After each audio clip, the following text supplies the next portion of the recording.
Welcome to Daytime Ottawa here on Rogers TV. You know, I decided to wear something a little more colorful today, and I was going to say because it's a beautiful spring day. I know it's spring. It's more like a beautiful summer day out there today. It's absolutely spectacular, and I'm sure that has inspired many of you to start thinking about gardening and lawn care and what you're going to do and what sort of tools and equipment you're going to use. Well, my next guest has some great ideas and, more importantly, environmentally friendly ideas. I'm joined by Masood Yarman from ePowerd by Yarman. Welcome to the show. Great to see you again. Thank you, Derek. Likewise. Yes. You and I were both just talking, and you were in your backyard yesterday already. I was in mine yesterday. Yep. I mean, this has got people pretty excited, right, with the nice weather coming along. For sure. After a long winter, I mean, kind of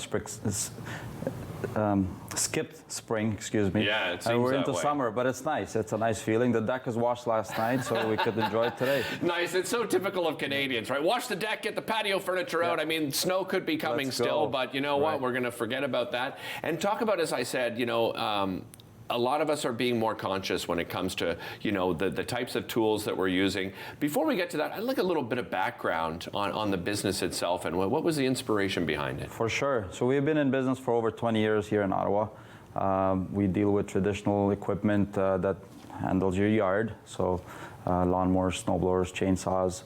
But we evolve into more than that because we always bring in the new trends. Right. We listen to the customers. And we really stand for something which in this day and age is equipment and service that you can depend on. So that is our core. We deal with all our customers with that in mind. So if we're bringing a new product line or offering a new service, it has to stay true to that. Right. And the technology, I mean, has changed exponentially in the last decade. I would imagine for you guys, you've seen some of those tools that were maybe frustrating in the beginning, right? Because of the battery life and the power of the tools. What changes have we seen, Masood? So the first changes from gas to battery, you say last 10 years, I say in the last 5 years has been crazy. Right. So things have sped up. In terms of the technologies that are coming out, are just becoming easier, becoming more affordable, and the options have increased. So we just introduced a new line of battery equipment after listening to our customers, so we have more options for them. Ego makes a great lineup of equipment that run on their batteries, which looks something like that. So you don't have to grab a gas can anymore. You charge your batteries and off you go. So what this allows you to do is use different tools to accomplish and get chores done without having to, you know, worry about how to operate the machine with difficulty.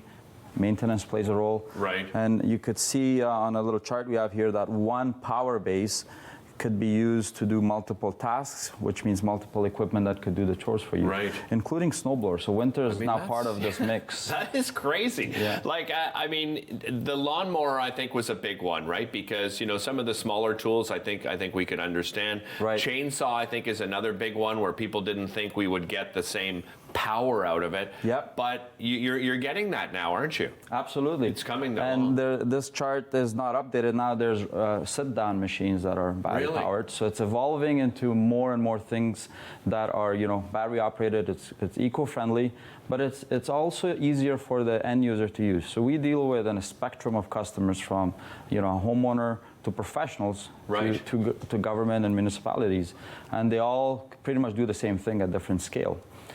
So there's a lot of conversation around switching to these kind of tools and doing it correctly. That's where we come in. So there's a, you know, cost to switching. Of course. However, it's offset by the longevity of the products if you purchase the right stuff or have the right conversation to select the right one, as well as, you know, you eliminate a lot of costs and a lot of, you know, pollutions around, you know, traditional machines. Yeah, for sure. And I mean, I guess there's less maintenance. I mean, that much is obvious to me, but is there maintenance involved? And if so, what does that maintenance look like? Great question. So let's take a mower, for example. You still have to have a sharp blade. Right. And, you know, keep it clean and all that, but you no longer have a combustion engine that requires your traditional maintenance. So, you know, gas, oil, and then struggling to start it. Yeah. All that is eliminated. The power is changed to ePowerd, which is, you know, we're calling it the ePowerd era. and it allows you to get the same jobs done with ease. And then you could take that into new technologies like robotics, which we're just looking at that now. Actually, we were just looking at these. I guess it's what, a robotic lawnmower. It is. So how does it work exactly? I mean, it must be fairly simple to use, right? It is. You don't have to do anything. Really? So the robot takes care of, and it really comes into play. We have a lot of large property owners who have saved hours into their summer weekends that they traditionally spend cutting grass. Right. They no longer have to do it, and the lawn looks great. It's also starting to show results in commercial applications. So some of the professionals who might maintain your lawn are looking at this for the ease of use that it has and the quality of cut, and et cetera, and eco-friendly, but the labor shortage and all those things, so it does play a role, and it's quiet. So let's say I have a shared lawn, or it's going from lawn to maybe patio stone. Like, how does the robot understand that? So that's all in the programming. We install them and we program them to navigate different complexities within the lawn. We have wired units, and we also have wireless units that are coming out that work in more open areas right now, because they have to have satellite line of sight. It's amazing. But it's evolving that way, and the important message is there are alternatives that should be considered, and it's worth having that conversation at the very least. You mentioned municipalities, so we're seeing municipalities like the City of Ottawa. I guess the NCC is part of that as well. How have they changed? How are they starting to use this technology? So the City of Ottawa is doing a pilot project since last year, where they are selecting different types of equipment that they're testing on the field, because it has to stand up to the rigid testing that they do. Right. And then they're going to evolve into switching their fleet.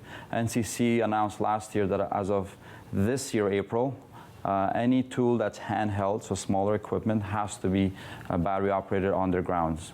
And that extends to contractors who we support, if they have a contract with the NCC, they have to transition to battery operated. I guess this is sort of a delicate time of year too, right? Where, we may get some snow, we're getting, our lawns are probably fairly wet still, and that and that kind of thing. When do you start your lawn maintenance? I mean, not necessarily what month, but what are the right conditions? So today would be a good day if you look at the weather, but around now the cleanup starts. So you got to start doing your cleanups, and then you gauge how the lawn is. You don't want to step on a soggy lawn and kind of make things worse. Right. But start with a cleanup, and then matter of a couple of weeks weather like this, you're full out and the grass starts to get green, and you'll see people actually start to mow and do sort of taking care of the lawn. A lot of people still using traditional, so you still service those items, right? I mean, that's something, it takes a while for some people to sort of transition, and they don't want to buy new necessarily if they had a gas mower from two years ago. Right. You still help maintain those, right? We have parts, we have service for all those equipment. The last thing you want to do is throw it away when it's still active. But when it's time to switch, then that's when you could consider our alternatives, which we can help with. But get a reliable piece of machine or equipment that you're not wasting your money. And buy it from a local company. Yeah, your service is a big thing. That's why equipment and service you can depend on. It's huge, because you could buy anything anywhere now. But when something goes wrong, where do you go? Yeah, you and I were talking about that just before the show, because if you buy it online and something goes wrong with it, trying to get it sent somewhere is almost impossible. Masoud, great to have you back on the show. Thanks so much for joining us. Don't go away. Lots more coming up. We'll be right back right after this here on Daytime.